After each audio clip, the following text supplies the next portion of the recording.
Hello brother-brother and motherfather. Sesaat lagi kalian akan menyaksikan sebuah film yang cukup gila di tahun 2023 ini. Selamat menonton guys. Alur cerita Joy Ride.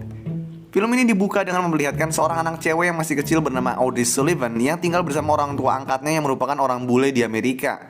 Di kota itu, Audrey kenalan sama teman baru bernama Lolo yang merupakan orang Asia juga, dan mereka ini jadi semacam best friend. Kalau Audrey ada yang bully, Lolo ini langsung nolong dia dan ngebales bully itu kayak gini contohnya. Cute. Pas udah gede, mereka masih bersahabat. Audrey sekarang menjadi seorang pengacara di sebuah perusahaan, sementara Lolo ini jadi semacam seniman. Suatu hari, lagi main tenis sama bosnya, Audrey disuruh bosnya buat kerja sama dengan pebisnis dari Cina dan suruh pergi ke sana. Bosnya ini bilang, untungnya Audrey ini orang Cina dan dia kira bisa lah bahasa Cina dikit-dikit, jadi lebih enak ngomong sama pebisnis ini. Audrey yang cuma bisa dikit banget bahasa Mandarinnya kayak Audrey pun pergi ke Cina dan dia juga ngebawa Lolo sama sepupunya Lolo yang pakai nama samaran yaitu Dead Eye. Dead Eye ini orang yang punya teman sedikit dan temennya kebanyakannya dari internet dan dia ini suka K-pop banget. Sesampainya di sana, Audrey dan kawan-kawannya menghampiri teman sekamar Audrey pas kuliah yang bisa membantu dia sebagai penerjemah bernama Catherine. Catherine ini sekarang seorang artis dan pemain film dan punya pacar bernama Clarence yang cukup religius. Dan fun fact, Catherine dan Clarence nggak pernah skidi papap karena Clarence ini mau gitu-gitunya kalau udah nikah katanya. Catherine ini juga ceritanya jadi cewek baik pas sama Clarence. Padahal waktu si Catherine ngomong dia ini dari dulu wanita baik di depan Clarence, Audrey bersama yang lain, si Audrey kayak "Ilih kindel." Audrey bersama Catherine dan yang lain pun pergi ke klub buat ketemu sama si pebisnis. Setelah ketemu, Audrey ngobrol sama si pebisnis ini yang namanya Chow. Chow bersama teman-temannya sempat bermain sama Audrey dan teman-temannya main sweet, dan yang kalah boleh ditampar sama yang menang. Masalahnya, pas giliran Lolo melawan Catherine, mereka ini kayak nggak suka satu sama lain. Jadi ketika mereka nampar ini jadi tamparan personal, kayak gini.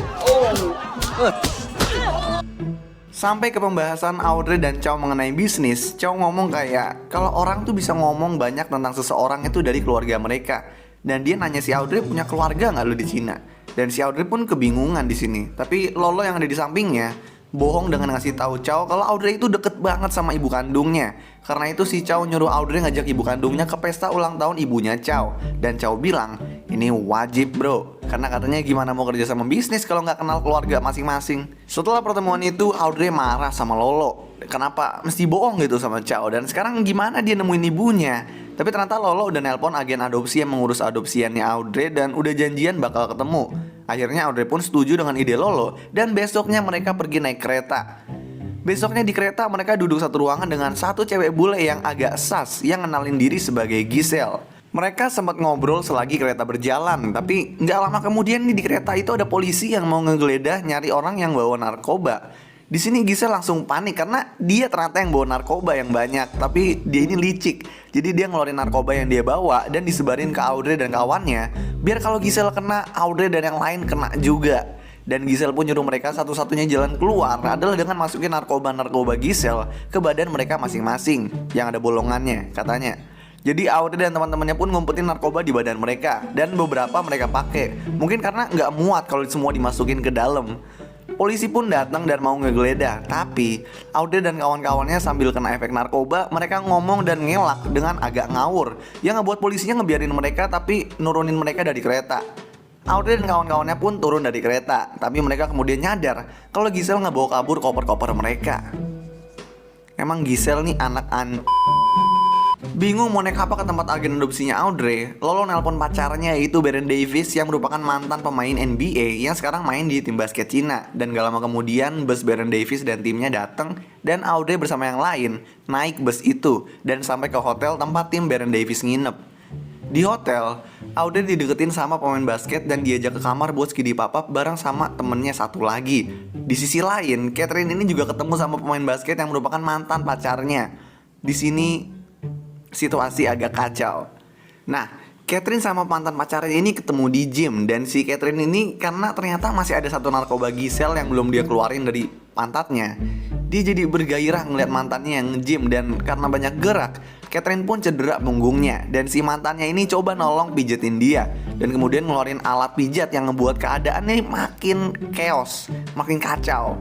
Di sisi lain, Lolo skidi papa sama Davis lagi date eye ketemu sama pemain basket yang juga suka K-pop dan nari bareng mereka. Semua kegiatan yang mereka lakukan ini pada akhirnya menyebabkan semua pemain basketnya cedera.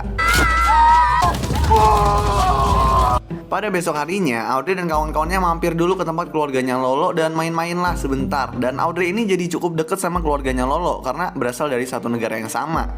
Audrey dan kawan-kawannya kemudian kembali mencari agen yang mengadopsi Audrey. Lalu ketemu. Agen adopsinya ini ternyata merupakan ibu-ibu dan dia juga inget sama Audrey dan di sini dia jelasin kalau si Audrey itu bukan dari Cina, tapi dari Korea. Si Audrey pun kaget dan gue juga kaget.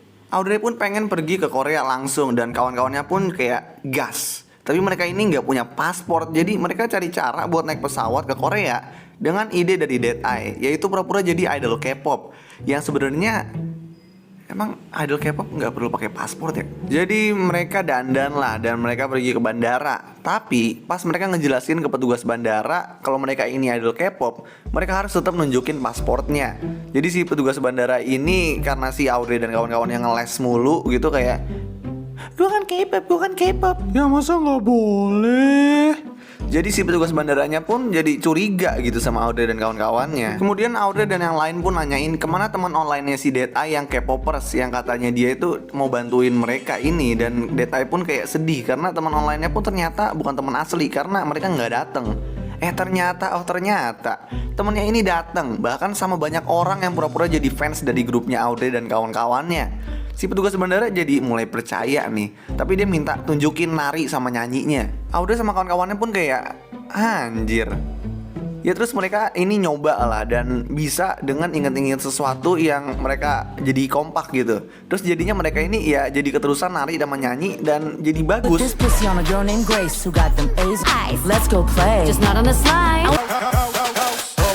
Bahkan lalu di sini sambil live stream Instagram dan viewsnya ini banyak gitu.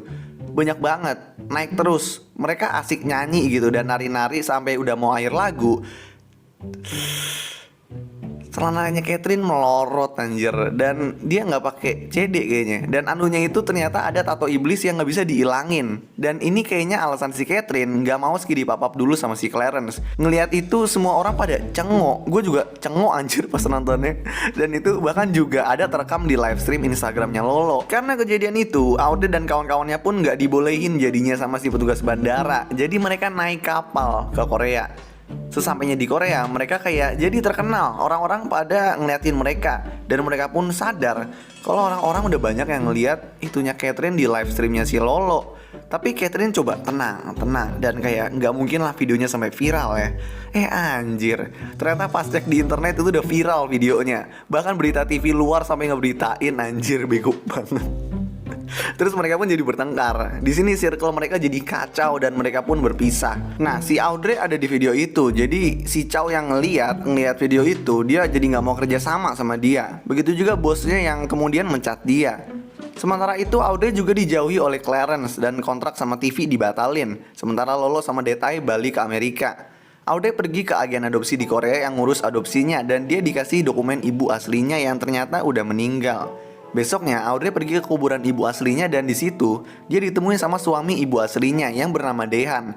Dehan ini ngejelasin kalau dia bukan bapaknya Audrey dan dia ngajak Audrey ke rumahnya di mana dia jelasin kalau ibu aslinya itu hamil dia waktu masih remaja dan pacarnya nggak mau tanggung jawab. Jadi orang tua ibu aslinya nyuruh dia ngelepasin si Audrey. Dehan ngasih tahu kalau si ibu aslinya itu sayang banget sama dia dan nggak lupa sama dia.